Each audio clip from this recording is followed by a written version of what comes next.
I am here with Boston and Paddington's mini Goldendoodle babies. This is an F2B generation, and they are 3 weeks old today. So this is our first video. Yes. Say hello, hello. Hi. Can you say hi? Say I'm walking around. I'm doing my stuff. Yeah. Here's our little green boy. This is a litter of 6. We have one little girl. That's it. One little girl who is going first pick of the litter. So any open picking spots, which I believe we have 1 or 2, I'll have to double check on that, is going to be a boy, which of course you all have heard my rants about gender. Boys are awesome. And I'll go into that here in just a minute. I'll go further into that rant. But for those of you who want to just look at these precious babies, hi, hello. Let me start with the one little girl, lavender color. She is a cream, and she is a curly coat. Hi. Now, whether or not that's going to be fleece or cotton, I need a little more time.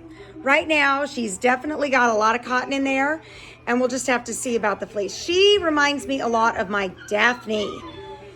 No relation at all. But the face, the way that face is a lot like my Daphne. I need to put a picture of Daphne up here so you can kind of see that. But she's going to have a little more curl to her. Daphne did not have curl. All right, let's go here to little Mr. Adventure. Yes, little black collar boy who is, you know, he's lighter than a peanut butter.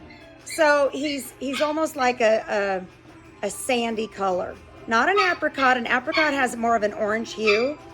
But he has white markings you can see on his head, nose, snout, chin, and then a little on the chest under there. Oh, did I make you yawn? Yes. And he's going to be a soft cotton wavy coat. He is hungered. Are you hungered? Yes.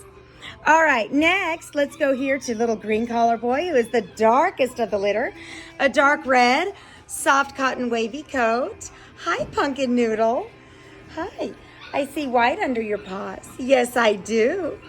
Hi. Are you a sweetie? Yes, you are.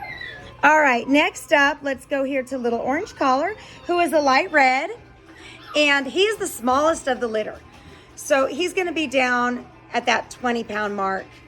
I'll have to see if he makes it to 20. Yes, look at that little blocky head. Hi.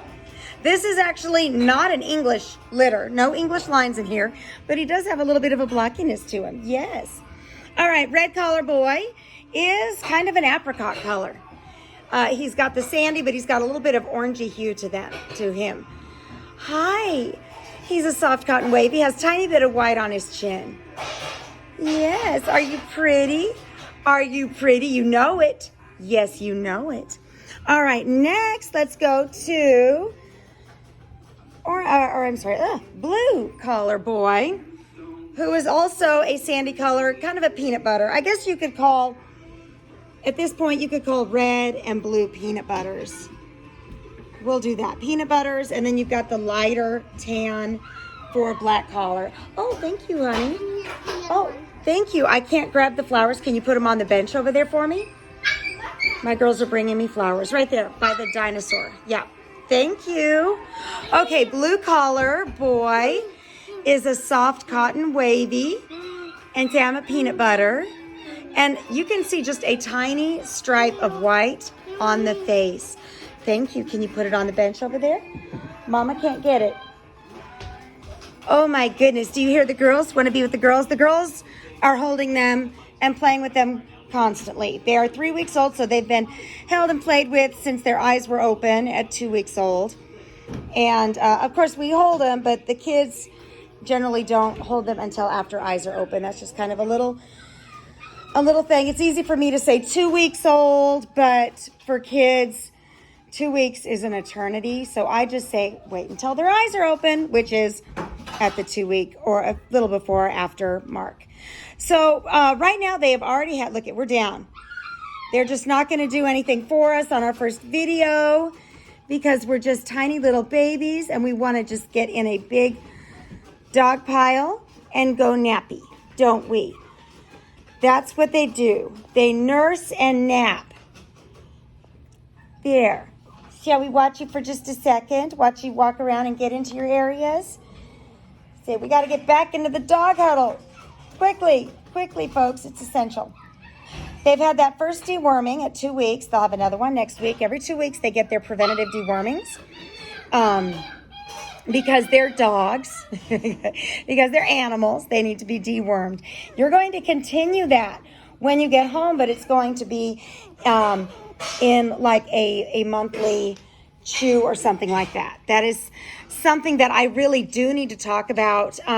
We often have people that, I get it, I totally get it.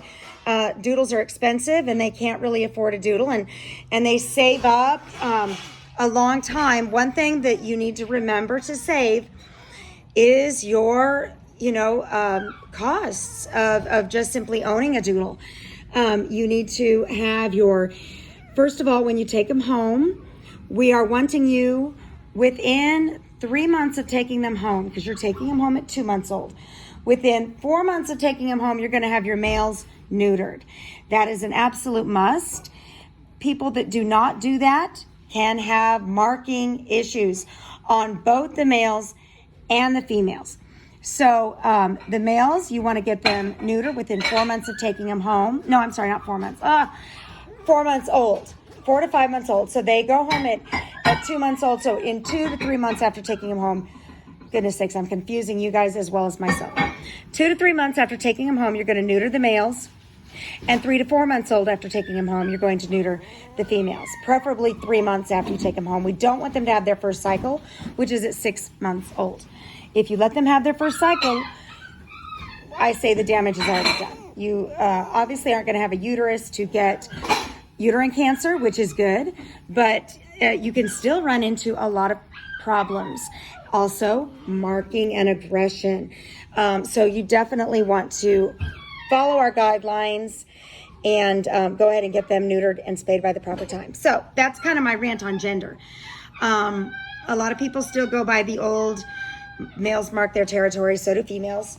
Any dog that of any gender that is not fixed at the right time can still mark their territory. My husband was in getting our cats spayed last week, and he went and picked up, and he said that there was a couple, I saw them walk out. They had a doodle, and they picked him up and said they had just gotten their dog neutered, and they said, we're hoping this fixes the marking the territory problem. And I guess the receptionist there, which they're all very sweet, but I think incredibly ignorant when it comes to breeding. She said, oh yeah, that's why I'll never have a male dog. They just mark their territory all the time. Well, if you go by their guidelines and neuter after the hormones set in, after 5 months old, yeah, that's what you can expect. Same with the female. Spay them later, you're going to have aggression issues. You're going to have marking issues. It's just not as potent as the male urine, so it takes longer to find it. So that's my only thing. So I want everybody to be aware of that. I am fine when you request a female. I just need you to know why you're doing it and not be doing it based off of false information. So my husband told me that, and I said, well, now I feel like I got to go tell that family, hey, you guys just spent a ton of money for a problem that is never going to be solved. That dog is still going to mark its territory. It just won't be able to procreate. That's it. So consider the male. They are the most laid back, most sweet and gentle. They just need to be neutered on time. That's not to say our females aren't great, but there's no need to pass up an awesome dog just because of the gender. So that is my big spiel on that, timing and everything. And I got my Aussie over here. Hi. They're ready to come in. Okay, so next week you're going to see them walk around more, do more. They're going to have another preventative deworming, and then week 5 is temperament testing, and week 6 is picking. Everybody in this litter should have received your welcome letter, and it outlines when your puppy picking appointment is and when going home is. Please note that we cannot change that going home date unless you are doing an extended stay for spring break. Then we do have an extended stay program where we can keep up everything we're doing. It's $30 a day, but we can't change the pickups. There's many reasons for that, but If you have got, at this point, 5 weeks to plan. And so if you will look at that pickup date and the times, just make sure you plan on that pickup time.